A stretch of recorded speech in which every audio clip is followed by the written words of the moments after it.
Hey everyone, my name is Callum from Cook Studios, and welcome back to another video. And today I want to touch up on a point.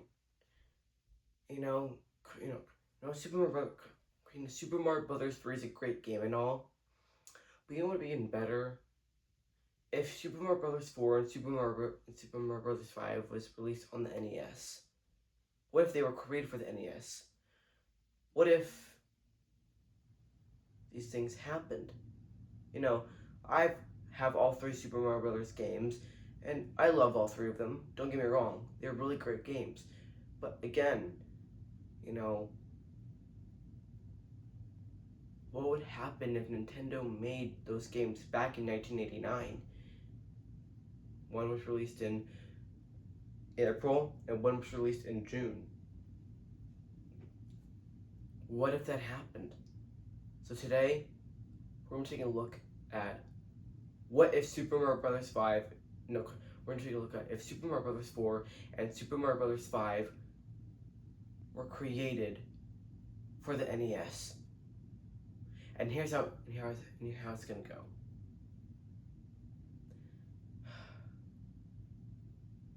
We're going to start off with Super Mario Brothers 4.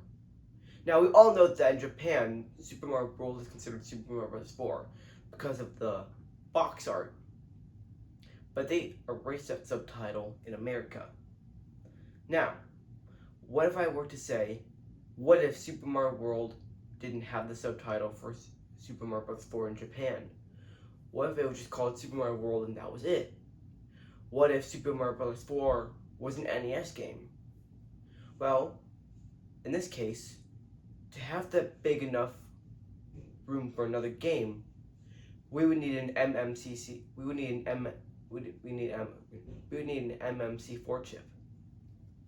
That would allow us to have 14 worlds. 14 worlds for us to explore as Mario and Luigi. And if I were creating the game, if I was alive back in the 80s and I was creating the game, I would have put new gimmicks for all the Koopalings to have unique animations and stuff like that. I would add. Have you ever seen the pre-release trailer for Super Mario Bros. 3 for Japan from 1988? Yeah, that was a picture with a purple airship. That picture with a purple airship could be the airship for World 5 for this game. Roy, that'd be Roy's. And to be honest, I will do tomorrow if I can. I have to go tomorrow, but when I get home, I might do a video, my favorite worlds in Super Mario Bros. 3. So if you guys want to see that real quick, just check it out. Check this video out, and then go check out all my other videos, and subscribe and like the video, and comment down below which video you want to see next, because I will be posting more videos more frequently. And I couldn't post a video yesterday because I was busy. I was out all day, so yeah. So back to the video. So we would have your standard,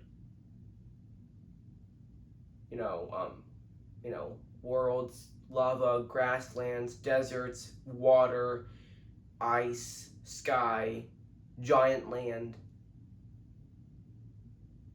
But we also would have something new.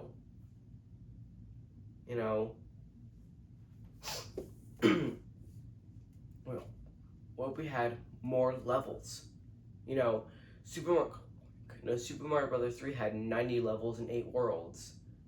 Well, with 14 worlds, you don't know how many levels could be packed in. So, here's how it's going to go down. If I were the creator, this is how it would start off. I would start off with the opening screen. Now, the opening screen, I would have a funny idea where the title comes smashing into the beginning of the game, with the number 4 being on the right side of Super Mario Brothers. instead of being below, like in Super Mario Bros. 3. So, if SMB4 would be like that, SMB4 could be something like that. And the next thing I would do are the levels. World 1 would of course be, you know,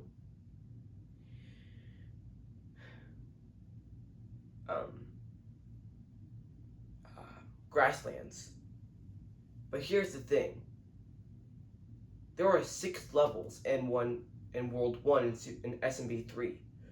What if there were 9 levels in SMB4 for World 1? And 12, and how about 12 levels for World 2? Now, we're going to go in order from worlds from SMB3. 1-1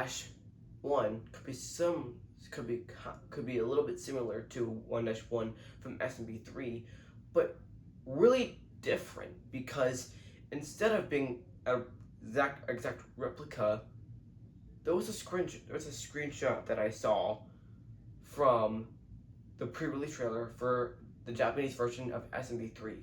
I'm going to bring up those trailers and SMB3 a lot just to see how well we'll do. So, and because all these games will be in SMB3 style. 1-2 can be an athletic level where there'll be obstacles, Goombas and Koopas and Paratroopers and Paragoombas all over the place, and it'll be only really necessary to have. And here's something. Instead of the first Hammer Brother fight will be very easy, but also a little bit different. We're gonna be making the Hammer Brothers a little bit bigger instead of their regular size. And now I'm not talking about the Sledge Brothers. I'm talking about a bigger version of the Hammer Brother with the Hammer Brother color that you see in World 1. Then 1-2, then 1-3 is where you find your first warp whistle.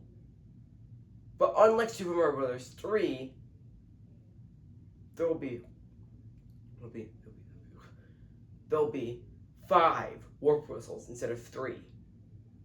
And there'll be 4 warp whistles instead of 3. So the 4 warp whistles will be, so 2 of them will be found in World 1, and the last 2 will be found in World 2.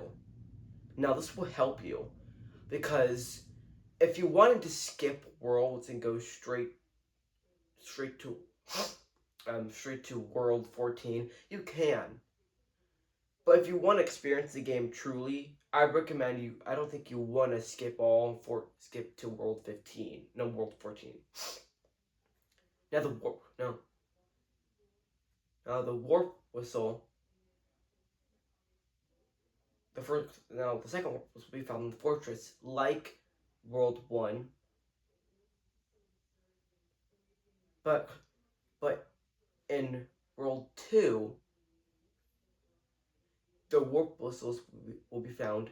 One of the warp whistles will be found in the first fortress of World 2, and near the end of the map, like in SMB3.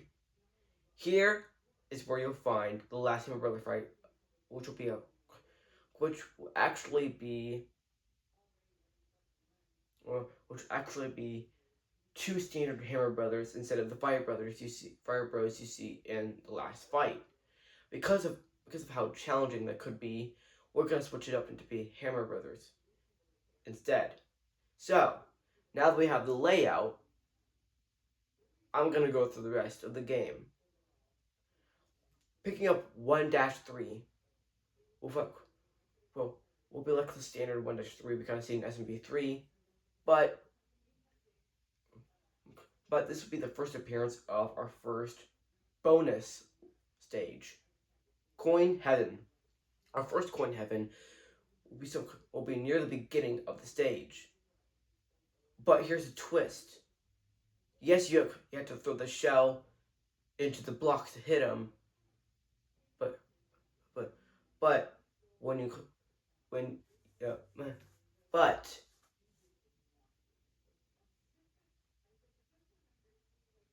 when you are done with the bonus area, it won't take you to the end of the level.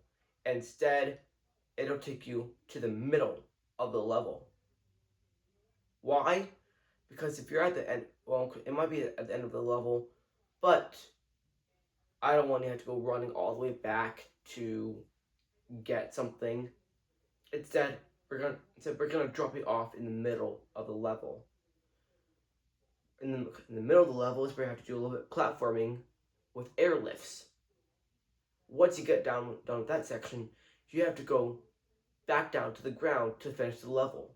And there'll be 1-3 for all of you. 1-4 will be, for people's sake, we're not going to include auto scrollers because auto scrollers are kind of annoying because they kind of throw you off balance. So I mean, how many times have I died in 1-4? When I was first getting used to it, I died a lot, but now I'm like easy peasy cake at it.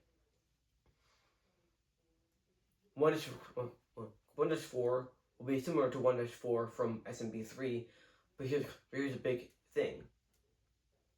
There'll be actually platforms for you to jump on. You also have to collect all the coins in the level to get the treasure level, the treasure airship. And this time, it's all of the coins. You cannot miss a single one. Unlike when you want to get the white mushroom house, you're not going to get that. If you'll only get that with 45 coins. That's the limit. When you reach 45 coins, you can get the white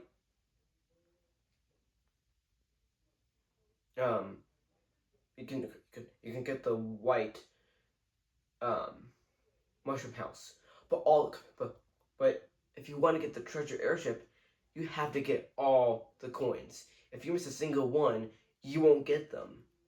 You have to be it's based on skill, challenge, and luck as well. But the luck part isn't even relevant since you're required to have all the coins, and you have to collect all the hidden 1-ups in the blocks. If you can do that, you should at least have 55 lot. You should at least have 15 lives for 1-4, and the maximum of coins is 100 instead of 90. No. Instead of 99, you got 100 coins. And then we move on to 1-5, which is an underground. Then we move on to our first Toad House, and inside we have basic mushroom, flower, or star, or raccoon, or super leaf. But here's something you don't know. There'll be new power-ups as well. There'll be a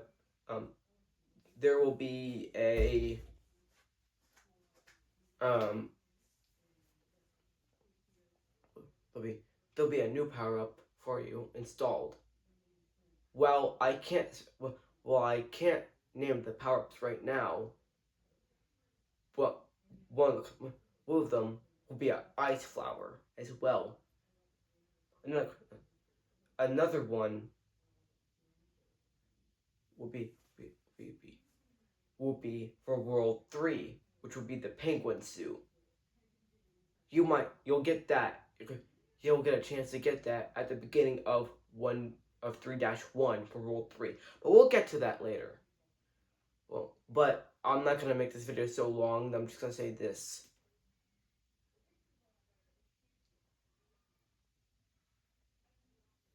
Super Mario Bros. 4 and Super Mario Bros. 5 should be great games. If Nintendo ever decides to revisit the NES and release those games, I'd be so happy. But again, they're focused on their Switch too, which is okay. But I love to see some love for the NES too, for new games, as well.